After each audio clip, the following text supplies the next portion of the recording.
এই ধৰণৰ কলা সংস্কৃতি উত্তৰণ ঘটিবলৈ আৰম্ভ কৰিছে।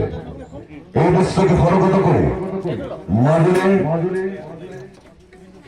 মধ্য মাজুলী সাংস্কৃতিক শিল্পী সমাজ এক মাজুলীৰ সাংস্কৃতিক আৰু সামাজিক চেতনাৰ উদ্বোধিত এক সামাজিক আৰু সাংস্কৃতিক অনুষ্ঠান।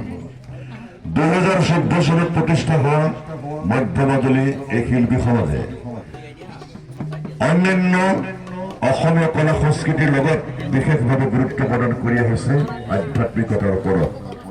গুৰু দুজনৰ অমূল্য সৃষ্টিক জীয়াই ৰখাৰ মানস কৰি গুৰু দুজনৰ এই অমূল্য সম্পদক চিৰশাশ্বত কৰি ৰখাৰ মানস কৰি বহুকেইটা আধ্যাত্মিক অনুষ্ঠান অনুষ্ঠিত কৰিবলৈ সক্ষম হ'ল।